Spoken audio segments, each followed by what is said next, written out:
Good morning, everybody. This is very informal. This is not something that as a presentation, but I do have few slides.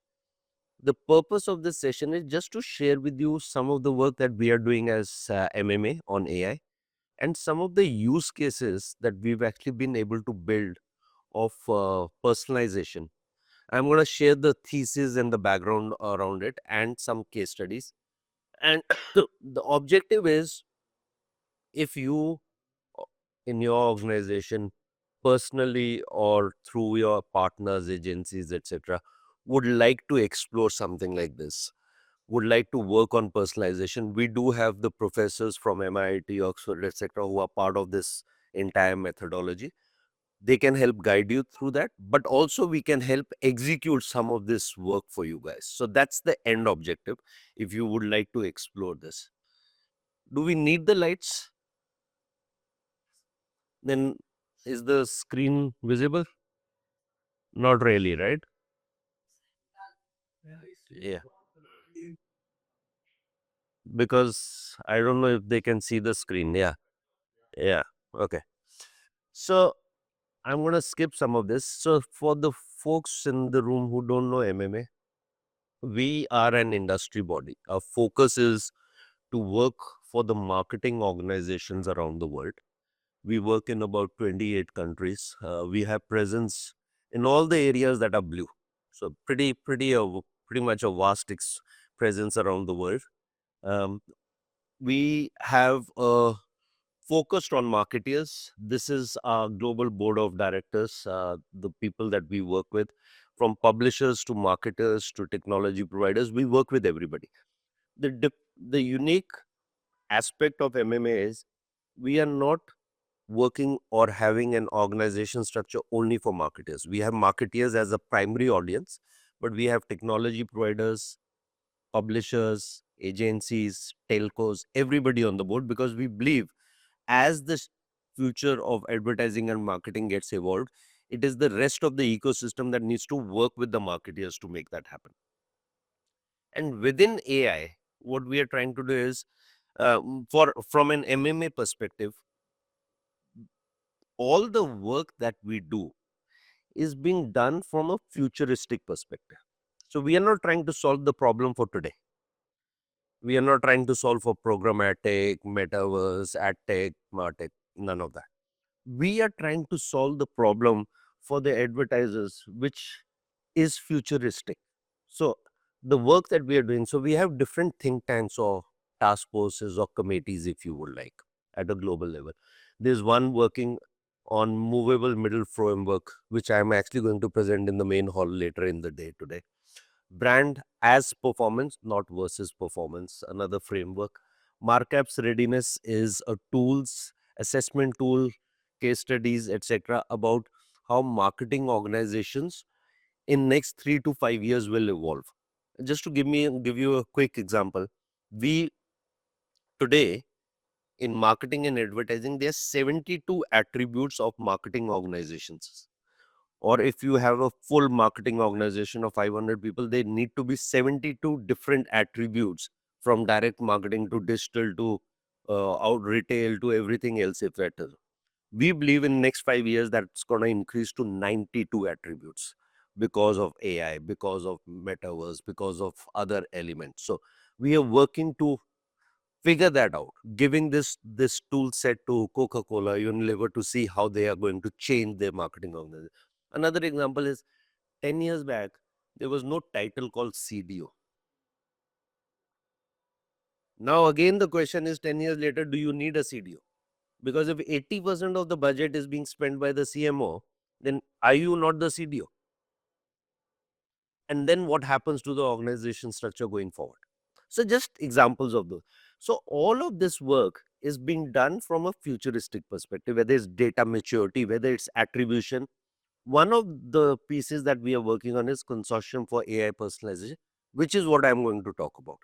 But all this work that we are doing is primarily being done from a perspective of trying to solve all the level of insight and knowledge that is coming together from these case studies. Each one of this. data maturity, CX maturity, quality, project Romi, etc. Each one of them is scientifically established based on research and data, irrefutable. Across every think tank, we've been able to establish if organizations adopt these new frameworks, new guidelines, new structures, organizations can help grow their bottom line from 10 to 30%. They can help get their campaign advertising dollar ROI, if you will, better by 70 to 80% in certain cases. So all of them are factual research based data.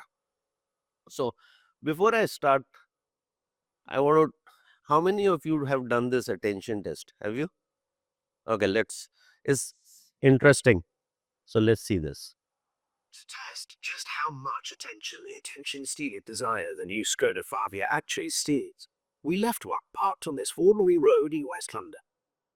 We wanted to see if its sharp crystalline shapes, bold lines, and lower, wider profile would attract the desired level of attention. Will the 17-inch black alloy wheels stop passers-by in their tracks? Will the angular headlights attract the attention of other road users? Will a crowd gather to check out its fresh, sporty look? Well, not quite. But did the attention-stealing design distract you from noticing that the entire street has been changing right before your very eyes? Don't believe us? Have another look. Did you spot the van changing to a taxi? How about the scooter changing to a pair of bicycles? Or the lady holding a pig? Let alone the fact that the entire street is now completely different. Didn't think so. So there we have it. Proof that So this is interesting, and I use this in this particular presentation as attention. And this is an attention test talking about Skoda here, which was a great campaign. I think it had amazing results. But the point is, AI is happening around us. We may or may not realize, but it's changing everything that we are working on. I'm trying to drive an analogy here. We are just focused maybe at one aspect of it, but the entire advertising and marketing landscape is going to get changed. We may or may not realize how much it will change and to what extent it will change, but it will. It is going to be exactly a copy of this if I were to use this as an analogy. And I say that because we personally believe that every 13 years we've had change, quantum change. Next 13 years is going to be driven by AI. To what extent? I don't think so anybody can put a statement to that. Here it was connecting billions, connecting the rich, productivity, etc. What this will be, I think it's anybody's guess today. But the fact that it's gonna happen is well established. So for that purpose, from an MMA perspective, we've done AI Leadership Council. We have about 180 companies around the world who work on this council. About 300 people who are working on this from different task forces, different committees, etc. These are the 3-4 areas: measurement and AI, content and AI, audience and AI, and responsible. So there are 20 different things in advertising and marketing that can be done on AI. We've decided that we will focus on these 4 because you cannot do everything and you have to prioritize. And we partnered with IBM Watson, we partnered with the venture capitalists, we partnered with Oxford, MIT, etc., to build some of these frameworks and guidelines. Today, globally, we are definitely as MMA, as an industry body, somebody who's far ahead in terms of putting frameworks and guidelines and structures around AI compared to anything else. In fact, to even to an extent of regulation when it comes to responsible AI, whether it's in US or otherwise, wherever there is discussion about regulations, we are definitely part of that discussion. Within measurement, one of the things that we've done is the Consortium for AI. This is a framework that we've spent uh, almost $1 million building on how you can use AI to help better do your marketing campaigns. And that's what I'm going to focus on. So, all this last 10 minutes of my discussion is to give you a framework of MMA, why we are doing what we are doing within AI. And within AI, what I'm going to share with you is the Consortium for AI Personalization, which is a framework we built. It's a methodology that we built. And the framework and methodology is purely to enhance the capability of a marketing campaign, irrespective of the medium that you are using, whether it's video, audio, display, whatever the medium may be. That is what. And we also have a lot of training material. We have webinars. We are also doing certification. We are also doing a lot of other work on guidance and giving knowledge to the industry. So it's all available on MMA website. So in case if you're interested. Recently, we've just launched these three reports: State of AI in Marketing, Digital Transformation, and Generative. So, all of this again goes back to the priorities that we have here: measurement, content, and audience. So, we are working on this. Each one of them has a detailed report within that, a detailed methodology, detailed framework within each of this. Okay, so now let's work on. So, our thesis for this research was that we need to establish that AI actually has a function or a role to play in an existing marketing environment. That was our premise. We said we need to understand how it can help conversion of AI's capability of 50% better use through personalization by deploying the simplest of the tools. That was the premise that we said. So we all know A/B testing, right? We all understand what A/B testing is. A/B testing will say if we do A and B and 6 is better, then we have a 20% uplift in this particular case, right? So if we do the same A/B testing divided into another cohort, males and females, and males is 6 and females is 6 and males is 8, then we will do only the two ads that male and female works. Therefore, the uplift will be 40%. Simple, right? Simple maths. Now, imagine if we were to do that with 72 versions. There were two ads there. There's 72 ads in this scenario. And then you are doing it across 120, 1.8 million variations. Now, humanly, can you do it? Cannot. You cannot. Even if you want to. Even if you reduce this 72 versions to maybe 6, and then start to do this. Programmatic was doing some of this, right? CDO was doing some of this, but not really, because the dependency was for you as the human being to decide when and where and how and what. So there was a big filter to that. Now, when this measured with 1.8 million opportunities, if you think it can actually be done in real time, you are creating 133 million opportunities for your 72 variable ads to be targeted to an audience. You can really personalize that ad. So that's the premise and theory behind it. That's the framework. We built this framework, we built the guideline, we built the structure, and we've given it to a few technology partners to implement as part of it. So there are two partners that we currently have given this out to, and it's all given free of cost. If you have any of your technology partners who would like to adopt this, put it in their technology, we can share it. But if you would like to use this and work, you can use one of the two partners. So let's get to the result. What does that really mean?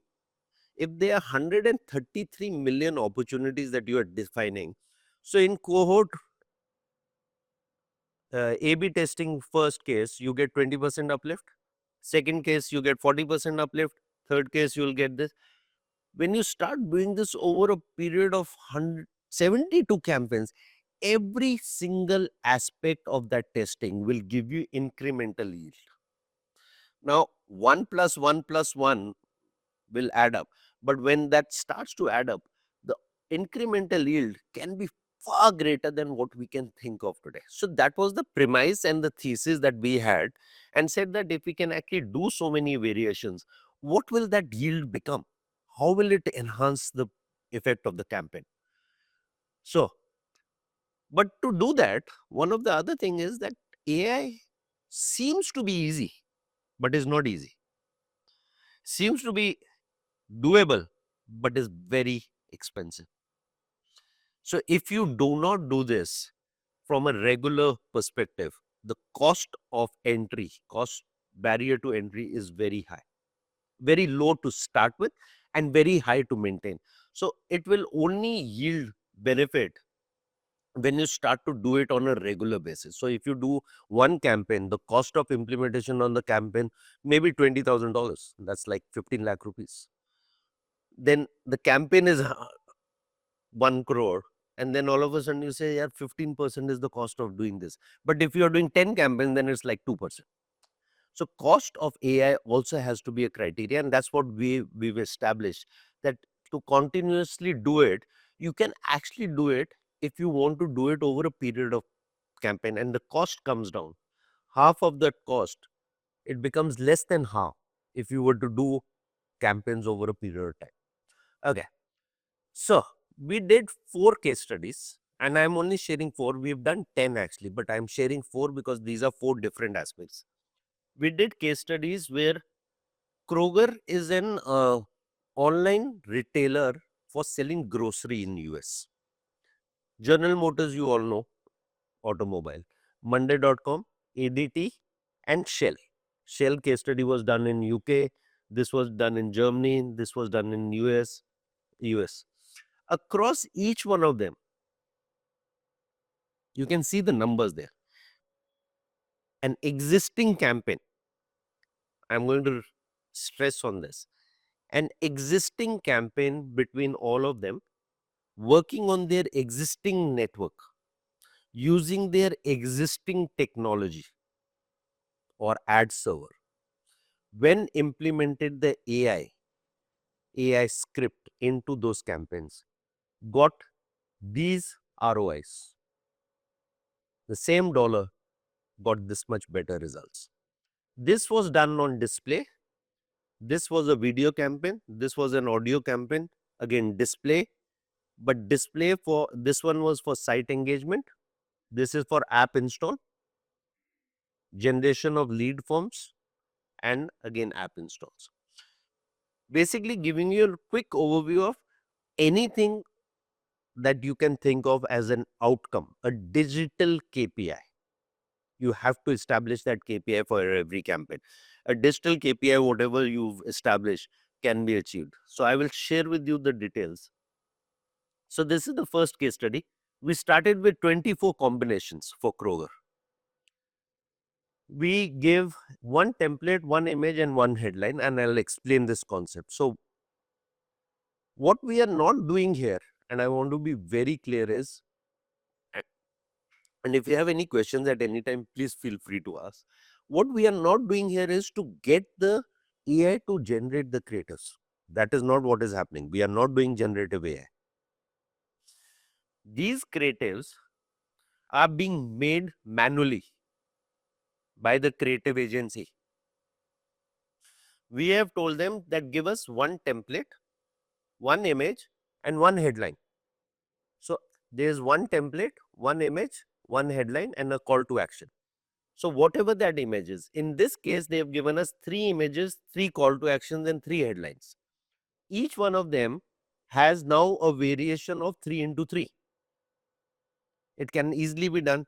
So this image with this headline and this call to action, with different headline and different call to action, different headline, different call to action, different color, is also a variable. Now you might like white, you might like blue, you might like dark blue. That's also a variable. That's also personalization, right? Now, their digital KPI was they were launching a new service called free home delivery of grocery. The digital KPI was to get people on their e-commerce pages from the campaign. So they did the campaign AI and non-AI. The result was they got 259% more people who landed on the AI pages compared to the non-AI based campaign. Same campaign, same dollar spent. But that didn't stop there. If this many more people landed there, 42% more click through, there was 17% more transactions that happened because of this. If 17% more transactions happened, total revenue increased. Total revenue increased. Yeah. Was this on the optimizing the CPC or what? The CPA or the optimization rate? It was site visits only. So the goal was the visit to the site. Yeah, that's it. And This is not what we were measuring. We were only measuring this. basically, if somebody lands on the OS, Yeah. which is the page, Yes. actually there was some kind of ad to Yes. the a goal was the some landing on the page. Digital KPI was site traffic. Right. Right. So per user cost, what was the difference between the per user cost of normal campaign versus the AI? Uh, A visit cost. yeah, I understand. Hold on. I don't know whether we have that data point here.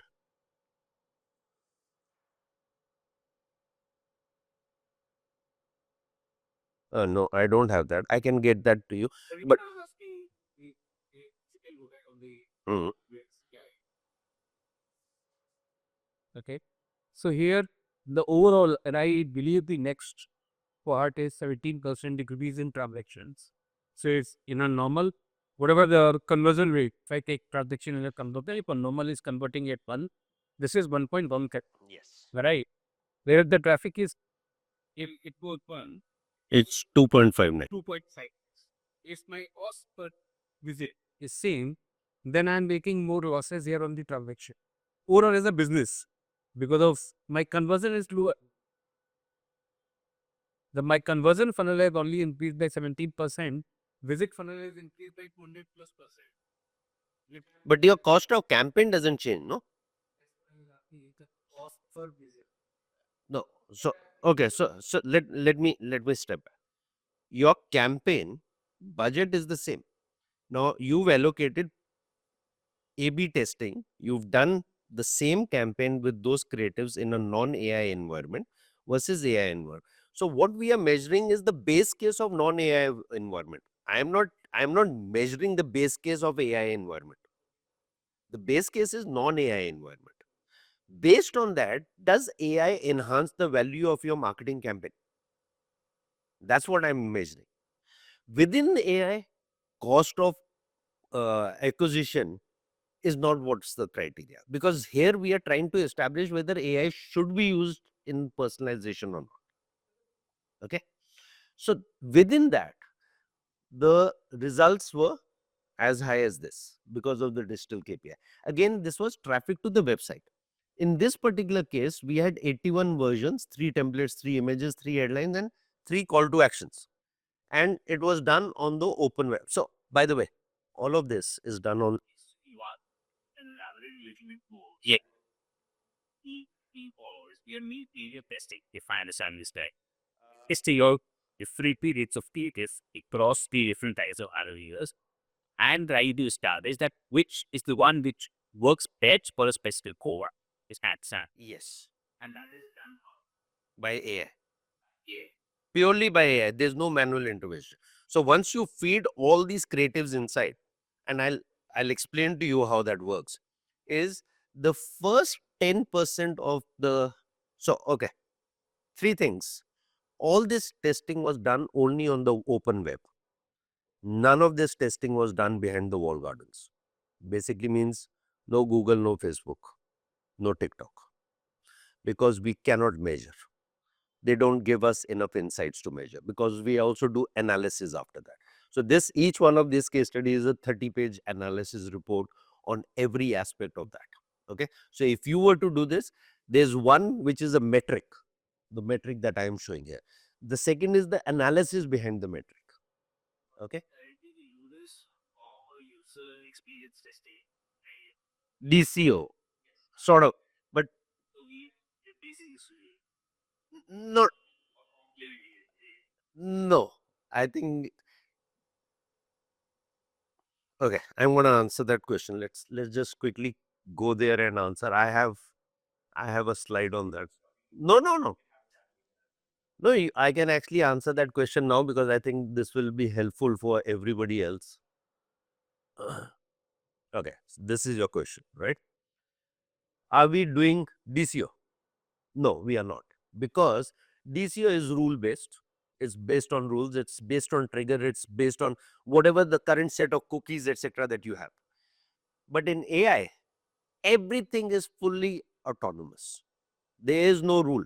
Once you input the creatives into it, that is it.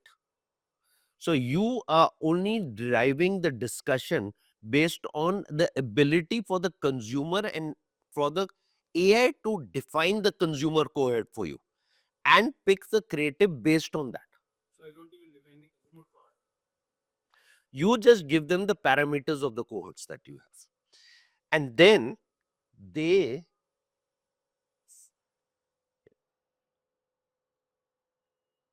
data models will be built by the AI for you. That is what is AI personalization. It is really different from what when you said creative optimization, right? It is not DCO and it's nothing close to DCO. I'm glad you asked that question because then it'll help to understand the other case studies. What we are trying to do here is these data models, you may currently have data models in your framework. You may be working with your campaigns with certain data models, certain cohorts, etc. But that is what is an input element. What the AI will try and figure out based on that, and I'll show you two actual case studies where it defined what that model would be and what that cohort will be where it was being served. So, does this answer your question? Okay, cool. So, let me quickly go back. And I'm going to go to this case study here. So, I'm going to skip the second case study for a minute. This is the General Motors. This was a video campaign done on open web, and the KPI was web page visit. New uh, Jeep was launched, but they only had two variables. I'm sorry, because of the light, you can't really see. They had a red color and a blue color. They had only two variants of that. So as a result, we could only do 15 versions of that creative because two video campaigns, two colors, etc. But within that, what we realized is, and I'm going to jump around with my slides just to help answer the questions that you had. Okay. So here, if you see, this was the color that was launched, red color, and then they had a brown color. We had the campaign that was done based on the theme, layout, messaging, animation, imagery, call to action, script, voiceover, length, and scenes. These were the parameters that were given to the creative team to build the creatives, whatever the video was. And when that was done, this brown color ad, which was launched, which was not even the color of the car to begin with at the time of the launch, had the best cohort definition and the best click through, which is not what it started with. It started with red and blue. That is what the AI was able to help define, but this was only a color that was presented at the time of the campaign. Okay. So going back to the original rule based of schemes, etc., you can't do that. AI, so all these campaigns, so you can see the different colors, right? This creative was this color, this creative was this color, this creative, this was this.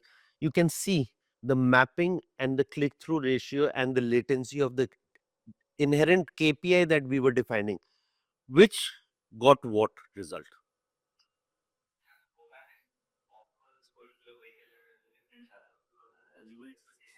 Yeah, yeah. That's what they're doing. Now they're launching all of those. In fact, this color was part of that thing, but that it was not part of our campaign to begin with, right? But see that those this particular creative got the best yield, which is not the red and the blue new variant they had launched, which is what they were mentally going into the campaign with. Between this creative had the maximum yield, maximum latency, and maximum click through. One creative. They had 15 creatives. One creative drove 70% of the business. Now, how do you define that? It's all automated. Now, I'll go back to another case study. Um, I hope I have that just to answer your question. Okay, just to give you a quick reference, and I'm jumping around between slides so I can go back and forth. The user is being defined in this particular system purely from an API perspective. Okay.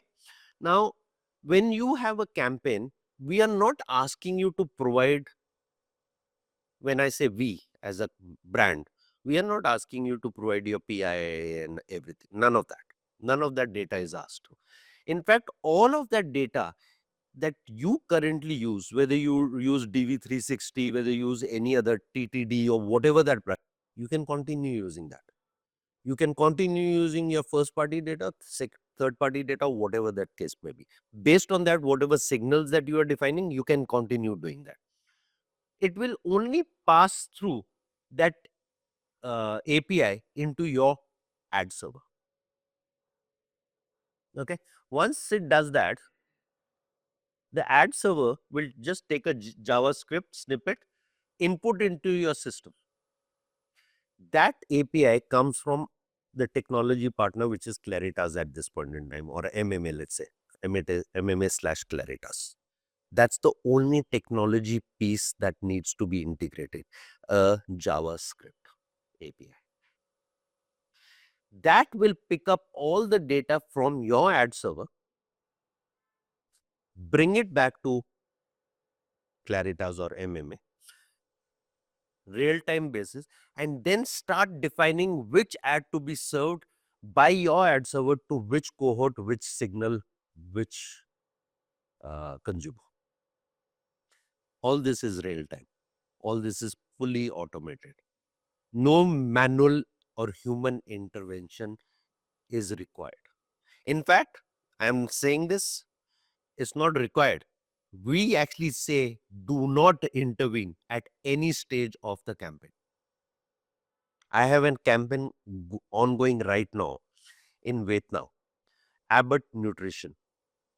Nutrition is one, if you all know, it's one of the most highly regulated space, even more than banking.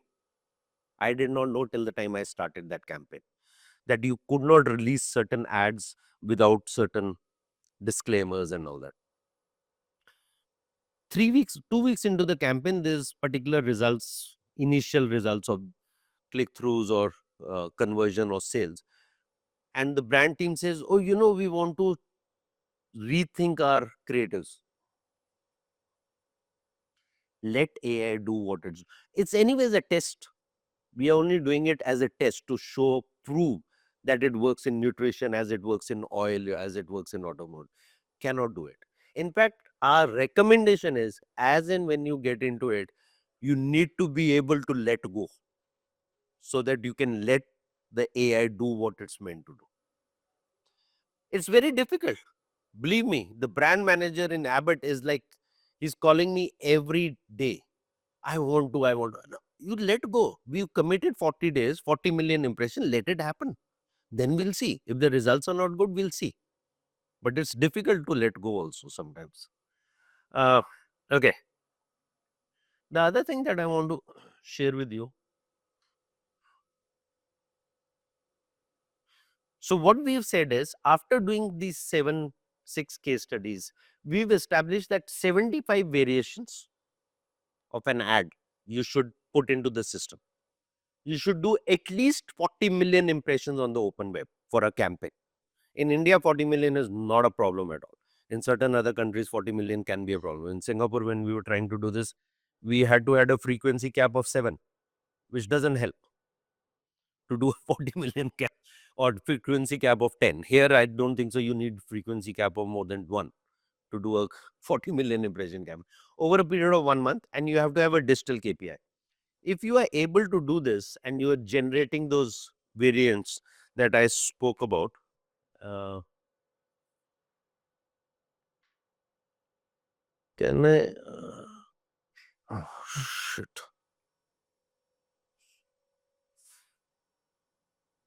Okay, so I'm just going to play this video. So once you put in those systems, the AI is building these creatives, not building, selecting these creatives, right? Based on what the theme was, what the background was, what the headline was. This all is done, submitted by your team or your agency or whatever. AI picks up each one of those as a separate creative, but it's input as one, right? All these headlines, etc., that you will give. What we have also said is, please keep in mind the first 10% of all impressions, sometimes 15%, you will get zero yield or maybe get negative yield because AI needs to learn. Before it can optimize, it needs to learn. Sorry. Without learning, it will not be able to do it. And as it keeps learning, keeps getting better, the results keep getting better. In case with ADT, we saw the yield started becoming far greater when we crossed about 50% of the impressions. So the analysis show in Shell's case that one creative. Okay, so this is an interesting use case I'll share with you. Shell was doing a campaign around Formula One. Okay, so they one of their creative was Formula One.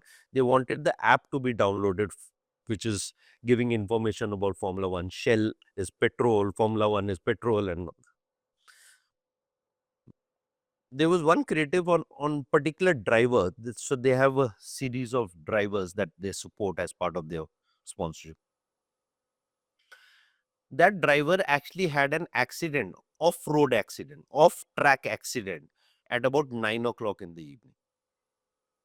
At 12 o'clock at night, when everybody was sleeping, AI was picking up that news that was happening on the internet. Accident, driver's name. That creative went from not being viewed to the only creative that was viewed in the next 7 hours, driving all the app installs. That is the automation, no manual intervention. And the fact that only AI could pick it up because it was happening real time at midnight. Nobody was anyways paying attention to that. But it was doing the web crawling, if you will, and picking up that news. It picked up the name of that creative's driver with the internet and did it. That was one of our best learnings. We never thought that in our methodology, in our structure, we never thought about that as one of the cases that could have happened. The creative is all done by you, by the brand, submitted by the brand in partnership with the agency. But it's not automated, right? You are submitting the creative that you want. Hmm. Based on the media plan that you've given, based on the publisher network that you've given. See, your media plan, your ad server, it's just telling which consumer, what ad, when, how, what time, is refinalizing and reworking all of that in real time.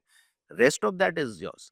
In case with Heinz ketchup, for example, they actually did a generative AI campaign where They let the AI to generate new ads. That is where the brand safety comes into, or trademark comes into place. Not so much brand safety also, but trademark.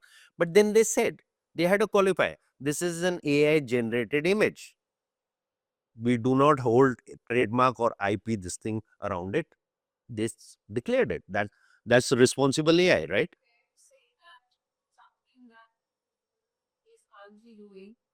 Forex platform like Performance Max or Facebook's Advantage Plus. It is similar for the non-guarded publishers that you're talking about. Fair to say that it's similar. I I am not sure whether it is in the same breath we can talk about both, and I'll tell you why. Google, Meta, all up MMA members, right? And no disrespect to any one of these platforms. The amount of information that you get back is limited. So when you do your analysis of what worked, what didn't work, what clicked through, what didn't click through, I don't know whether there's a comparison that can be drawn there. So yes, from a positioning marketing perspective, Performance Max does AI this thing. Yes, definitely. But do you get the analysis? Do you get the data that you want? I am not sure. Based on what we in this particular campaign, and today, as I said, for us, the methodology goes across everything. But analysis, when we've done the analysis, we are able to do a much better in-depth analysis on the open web today. We are using DV360. If your marketing media plan uses DV360, you continue using it. We are not saying no. If part of your media campaign is being spent on Google and Meta and all, continue doing it.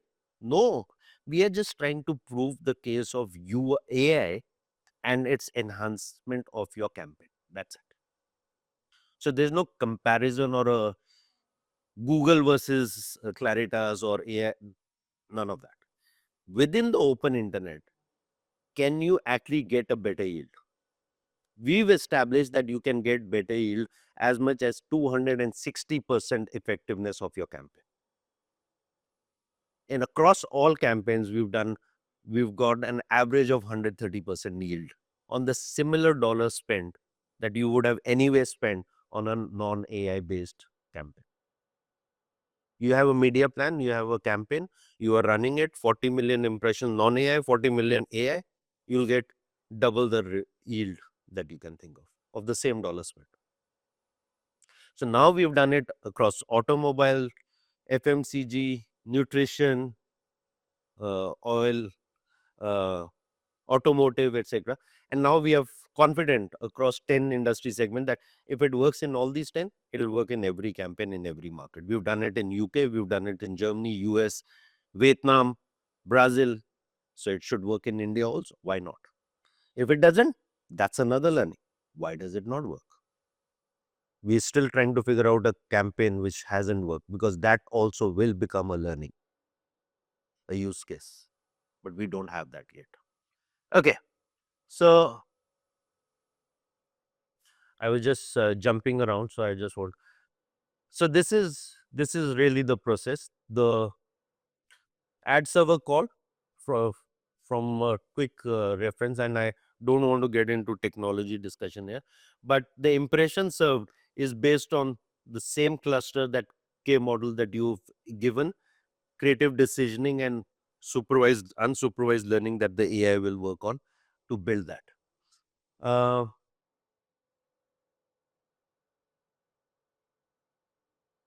in this particular case study, this was two voices, male, female, two continuation voices, two click throughs, two call to actions, and 16 versions. They got a improvement of 188%. And that's not where the learning stopped.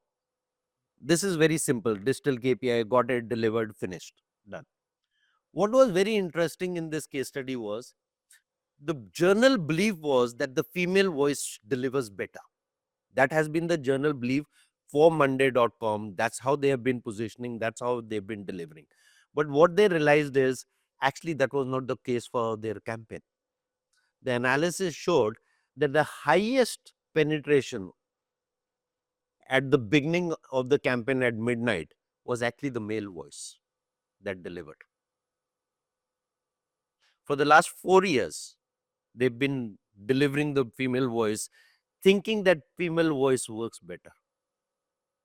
But in real time basis, when they started measuring, they realized that the male voice actually delivered better results in real time basis. Eh? Okay. And in certain markets, as you can see, you can't read. These are different states, different cities um, in US. There were certain markets where they had male voice lift, which was as much as 300% more. Now, those are also, you it's easier sometimes to define or have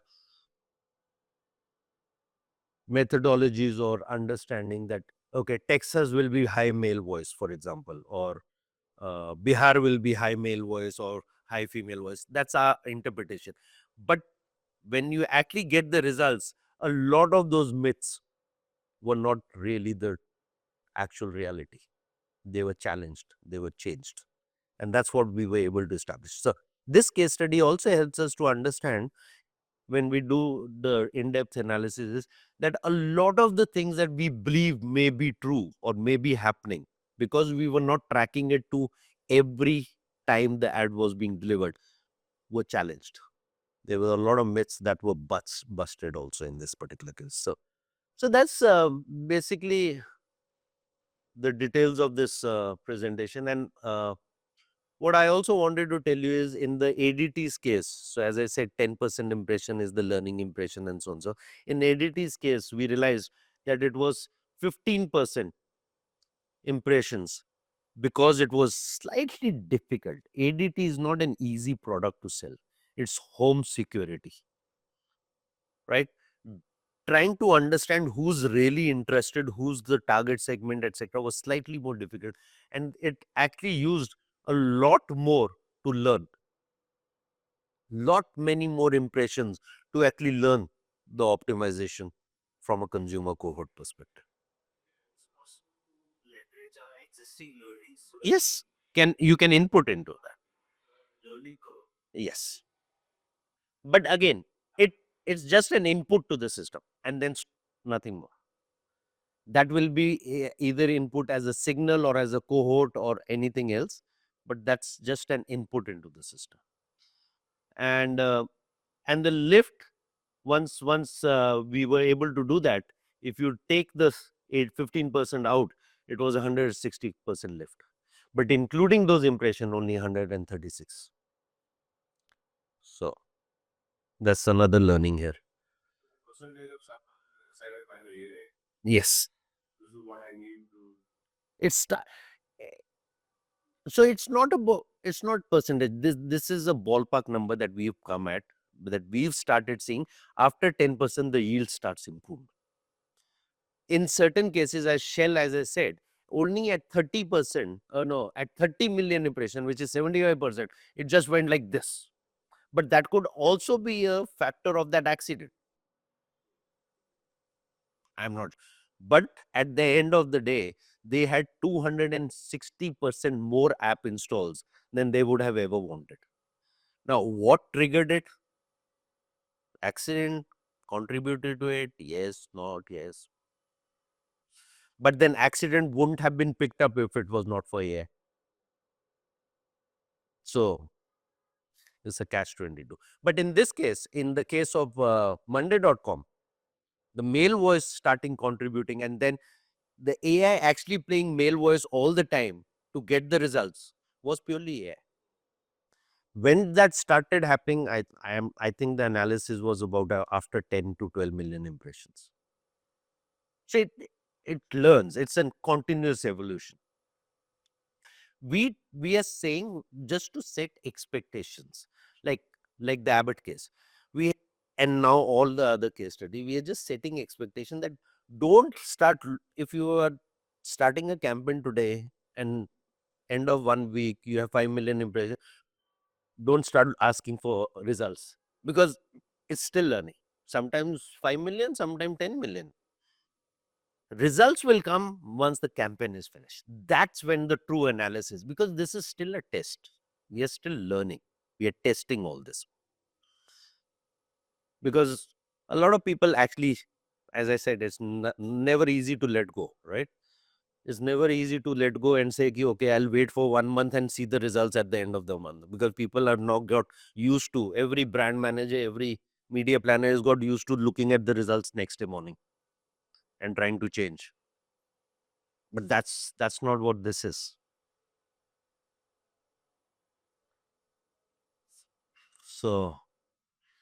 So how you can get use sorry, one last slide.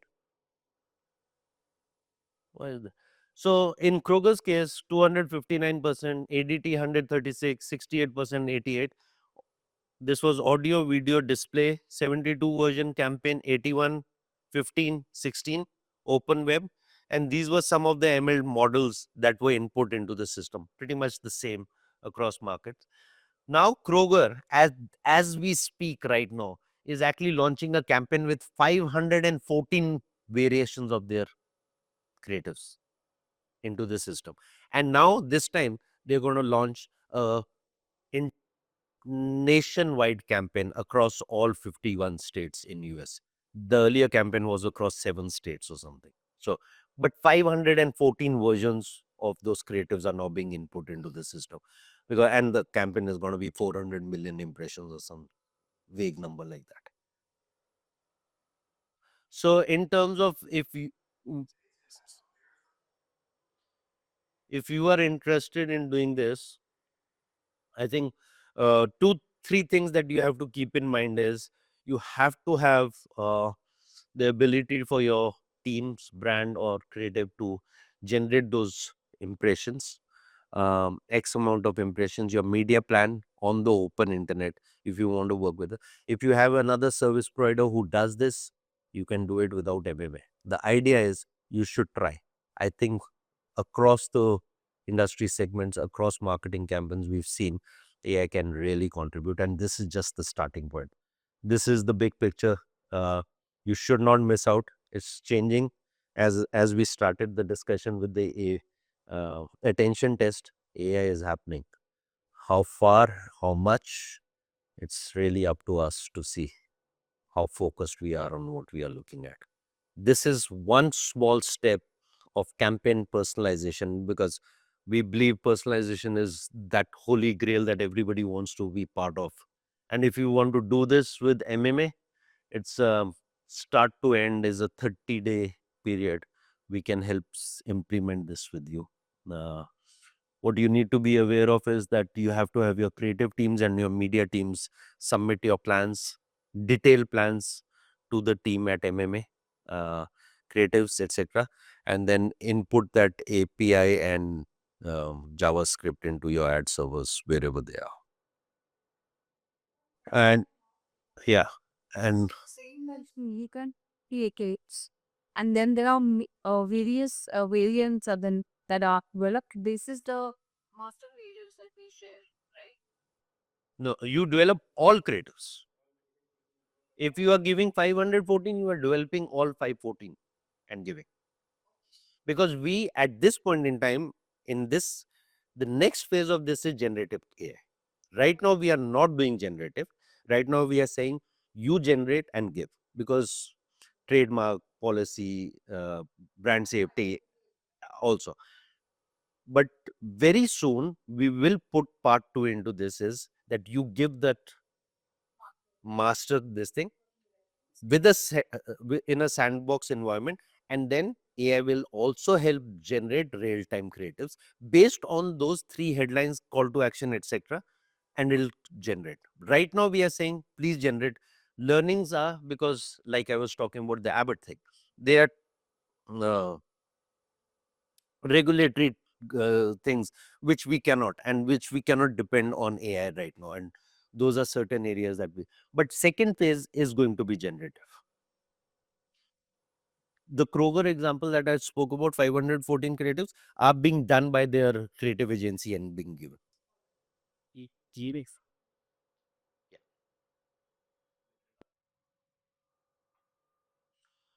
but next version will be generative. But I don't know. HP actually has a sandbox for their printer business where they are doing generative AI for all of the uh, what do you call material for setup and uh, when you buy a printer you get this manual, no, how to set up and all that. All of that is now across 20 languages, etc., is being done by AI. Yeah, I just saw that case study in US couple of months back. And then you get real time campaign data, creative performance insights, etc. And so, yeah, that's what I wanted to share. So, if you have any questions, please let me know. If you want to follow up later on with a call or a discussion, happy to do that. The bottom line is you should all start thinking of AI, how to use it, in what aspect to use it. We are talking about the measurement one. You could do it from a creative content perspective, cohort perspective, could be anything. But recommendation is please start testing. Once you have a use case, it'll give you the confidence to do more. Great. Thank you for your time, guys.